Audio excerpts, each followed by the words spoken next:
all wonders to the individuals who routinely love Lord Shiva. The people who wear the Rudraksha beads and smear the blessed holy ash on their bodies are celebrated in the three universes. The sacred texts suggest wearing an alternate number of dabs on various pieces of the body, one dot on the shikha, 16 on every one of the upper arms, 12 on each wrist, 6 on each ear, 24 on the forehead, 32 on the throat, and 108 around the neck. Let us understand a story that allows us know the significance of revering Lord Shiva with legitimate supplications.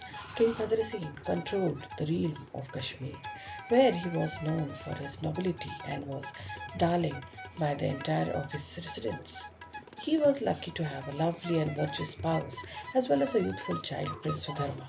The rulers and reliable clergymen likewise had a child, Tarak, who was as old as sovereign Sudharma. The two kids were indistinguishable and invested all their energy playing together as dependable friends. These two unique youngsters were not normal for most others of their age. They minded their own business and didn't partake in the run of the mill delights of experiencing growing up. They were unconcerned with their costly pieces of clothing and decorations, liking rather to wear Rudraksha globules and smear blessed holy ash on their bodies. When constrained to dress like eminence, they would basically give their garments and gems to unfortunate Brahmins and talk about Lord Shiva with them. Their steady dedication to Lord Shiva was apparently consistently day by day. Normally, the two dads were stressed over the fate of the youngsters and the reel that Sovereign Sudharma was bound to lead one day. As destiny would have it, Sage Parashar visited ruler Bhadrasen alongside his pupils. Both the ruler and his priest invited and loved the wise, who was the grandson of Sage Vasishta and the dad of Sage Vyas. Lord Bhadrasen imparted his concerns to Parashar Muni and looked for his direction. The wise then, at that point, portrayed the accompanying story. In the far off past, in the realm of Kashmir, there was a rich whore prostitute named Mahananda. She dwelled in the city of Nandigram and was prestigious for her excellence and appeal. Mahananda was a capable artist and vocalist, as well as delighted in tremendous abundance with workers to take care of all her necessities. In any case, it was not these properties that made her unique and pursued by men. She had a special strategy that she had followed for a really long time. She stayed devoted to every one of her clients as though he were her significant and was prepared to partake in the entirety of his distresses and disasters, very much like a pure and steadfast spouse would. This was unfathomable any place. During the time her client was with her, she would commit herself completely to him and serve him as his maid. Her dedication to her man was so strong and to such an extent that not even Indra, with his monstrous appeal, could influence her determination. Mahananda was a dedicated worshipper of Lord Shiva, rigorously observing the Somvar Vrat, Pradosha Vrat, and Mahashivratri. She was known for her magnanimous nature and guaranteed that no one went hungry at her home as she consistently donated food. Mahananda connected with learned priests to perform out the Rudrabhishek consistently and recited the Rudra Psalms to commend Lord Shiva. During her exhibitions in the ballroom, she adored Lord Shiva in a linga structure and moved and sang to praise him.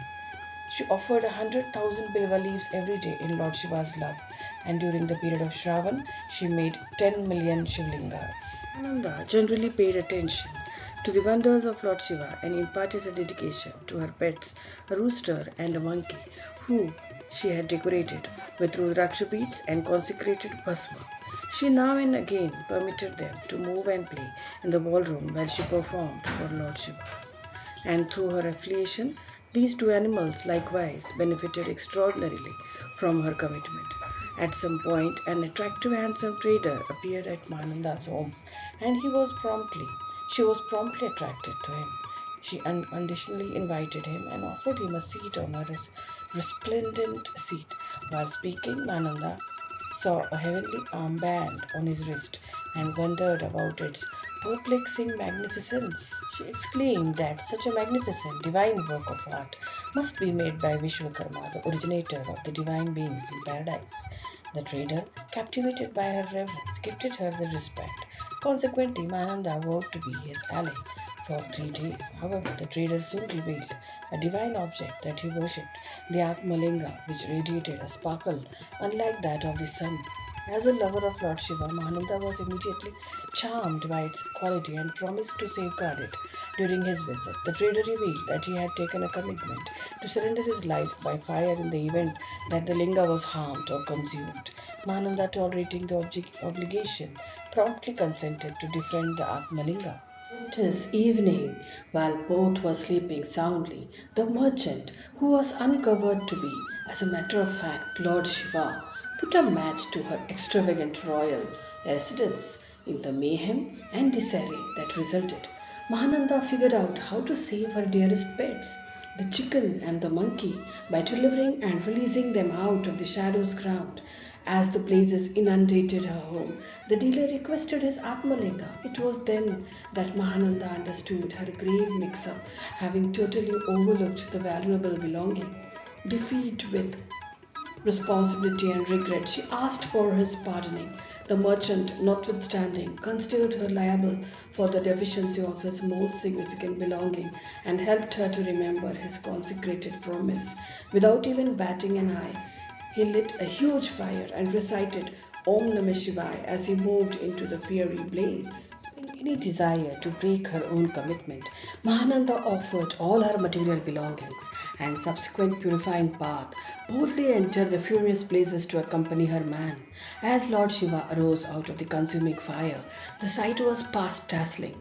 The obscurity that had inundated the spot was supplanted by the heavenly light transmitting from the Lord. He stood tall with his 10 hands, each holding a strong weapon, and his 5 heads radiated gigantic power and effortlessness. His body was embellished with elephant skin and tiger skin, and the Ganga moved through his tangled locks.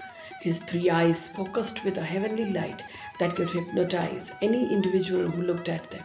The divine ash spread all over his body, and the laurel of human heads around his neck added to his scary atmosphere.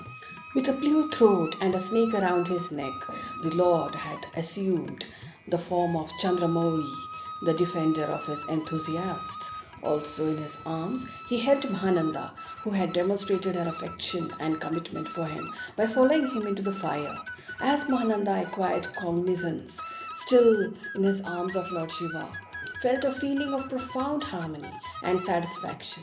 She had satisfied her promise to her dearest and had been conceded an aid beyond anything she could ever imagine. She had fulfilled her vow to her beloved and had been granted a boon beyond her wildest dreams. Gazing towards the Lord's face, she felt a feeling of appreciation and miracle, that she was so lucky to have been honored with his heavenly presence, to have been conceded such an extraordinary help. Lord Shiva, detecting her contemplations, grinned down at her and spoke, "My dear Mahananda, you have shown incredible education and benevolence. You have procured the most noteworthy prize. Yet there is another gift that I have for you." With these words, he delicately put her on the ground and vanished from the sight. In his place, a sublime sanctuary stood, its towers coming towards the sky, its walls enhanced with complicated carvings of divine beings and goddesses.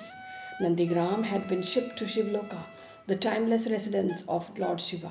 Sage Parashar informed Bhadrasen that the 2 youngsters were in all honesty the rooster and the monkey that Mahananda had released free, and in this birth they were brought into the world as Shiv devotees inborn because of their relationship with her in their previous life.